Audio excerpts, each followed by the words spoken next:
Biz Müslümanlar intelligensiya обществосынан Республика Башкортстан. Шуннан килдек, шушы китапны карарга, безгә бик охшады, бик матур оформленный китап.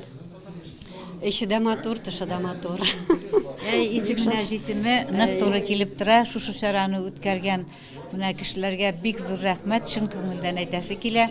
Бар да бик нык охшады, барсын шулкадәрле матур иттереп, чын күңелдән менә оештырганнар.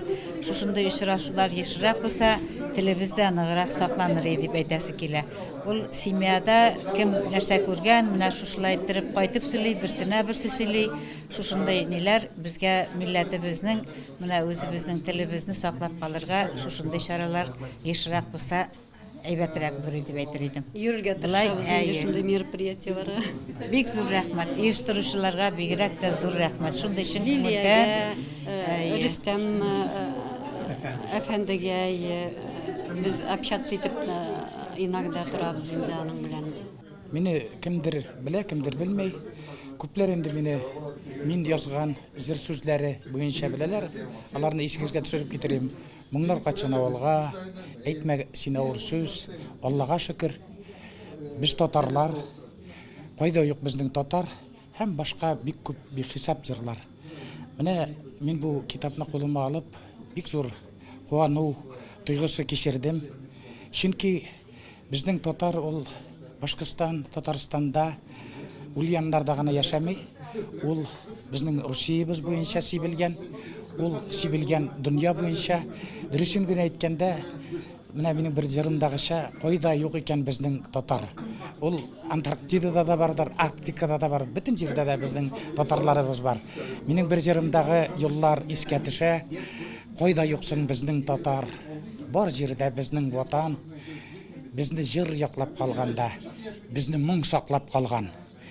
Менә бу китап бик зәһәр китап булган. Әйтеп торам, татарлар ил буйлап, җир буйлап сибелгәннәр, һәм безнең халык ул тырыш халык, талантлы халык. Без бөек җифәк җылын тоткан халык.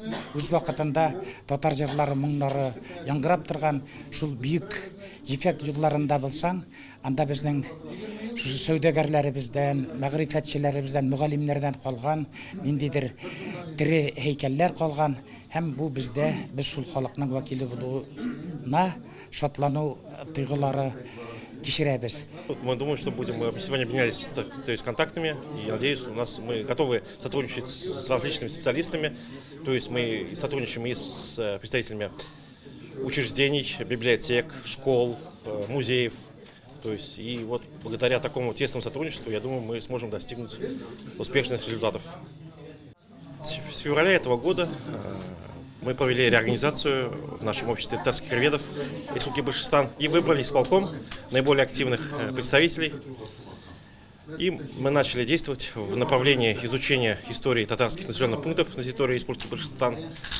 Проводим конференции, круглые столы, участвуем и в мероприятиях, которые проводит Всемирный конгресс татар.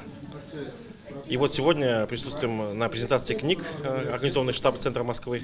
И считаю, что у наших татарских краеведов большие перспективы. У нас есть сильные активисты, которые заинтересованы в изучении истории, культуры нашего народа, языка.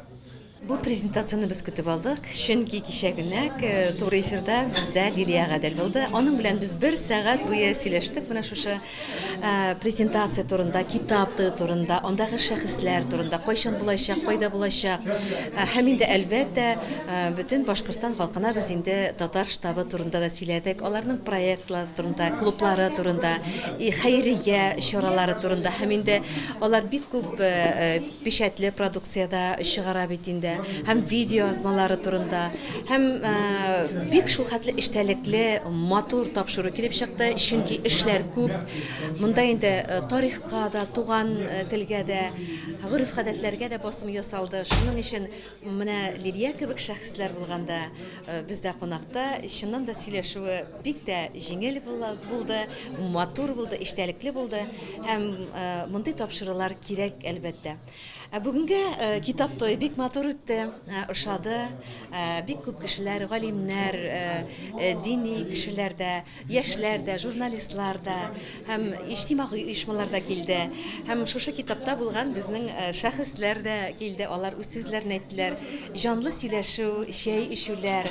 Һәм китап һәр вакытта да булсын, матур итеп укыйчакбыз, өстәл китабы булачак ул. Һәм инде чит өлкәләрдә яшәгән, үз милләтен, үз халкын яшәгән шәхесләрнең иҗатын, аларның халыкка мөрәҗәгатен, аларның шигырьләрен укып, без инде үзебез дә дәртләнеп китәчәкбез, тагын да зур эшләр эшләргә планнар корачакбыз. Менә шушындый китаплар күбрәк булсын һәм инде көтәбез 2нче, 3нче, 4нче тоннарында. Чөнки шәхесләр күп.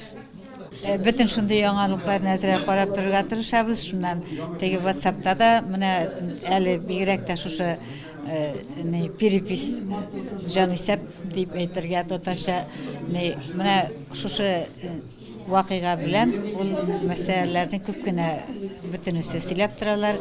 Без дә шуны әзрәк белеп торасы килеп тора инде дигән шикелле инде. Дөньядан артта калмаска тырышабыз. Дөрес. В марте этого года у нас прошел форум татарских евреев в Уфе. Было более 200 представителей с различных регионов. В мае мы провели конференцию в селе Муслюмово, Муслюмовского района Татарстан. А следующим днем провели конференцию в Туймазах. То есть конференция проводилась, получается, в двух сразу регионах Татарстана и Башкортостан. То есть на берегах реки Ик.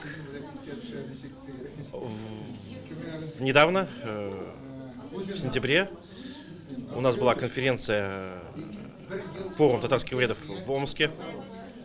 И наша делегация из Башкортостана также присутствовала. Мы участвовали в круглых столах. И после Омска у нас была, получается, конференция в селе Аракаево Свердловской области. Мы остались очень довольны, и нам приятно, что организуются такие мероприятия, и мы активно участвуем в них. И считаю, что мы должны дальше двигаться в этом направлении, собирать этих краеведов, обмениваться опытом, и тогда мы можем достигнуть результата как раз-таки в сохранении и приумножении нашего богатого культурного наследия. Мәскәү татарларына килгәндә, biz Динар Фәйсханов дигән Мәскәү татары, Нижгар татары тамырлы татар белән һәм Урал Рашитов белән biz Мәскәү татарлары дигән җыр яздык. Киләчәктә бу җыр инде дөньяга таралыр дип уйлыйм. Чөнки Мәскәүдә анда Нижгардан чыккан татарлар гына түгел, безнең бүтән җир шарының татарлары шунда җыелганнар. Билүемчә, алар бер-берсенә шатланып, бер-берсен куандырып, бер-берсен русча итеп әйткәндә дополнять итеп яшәп ятасына. Яшәсен безнең халкыбызның матур тарихы бар, бүгенгебез бар, киләчәгебез дә якты булыр дип ышанайык. Мин бу сүзләргә чыннан да ышанам, чөнки безнең тамырларыбыз тирән. Без тарихыбызда изле халык, матур халык. Biz Bulgarlarını, Kazan xanlıqların hem başka bir küp devletler tutkan halkımız. Irak oralarında yakın idi. Moskov'dan geldiniz Ufağa. Hem alıp geldiniz, bir zor mesleği bile geldiniz. Hem bizge unikal bülek alıp geldiniz. Büleğiniz için, gelgeniniz için bir zor rahmet. Her bir yerden, her bir şaradan kişi bülek alıp gelmeyin. Nəsədir alıb da gider. Mən sizə şunu aytasım ki, sizin fikirləriniz bik kamil. Sizin Rus dilində yasagan dilmərləriniz rəci bik matur tügül. Həm tatar şahıs öz stilinizdə sizdir. Siz bir qaşada min tatar dilini yaxşı bilməyim deyib oylamağınızda sizin tatarşa öz stiliniz var. Менә шушы зур хезмәтегез өчен зур рәхмәтләребезне әйтәбез һәм Мәскәүләргә шуларны җиткереп үтәбез.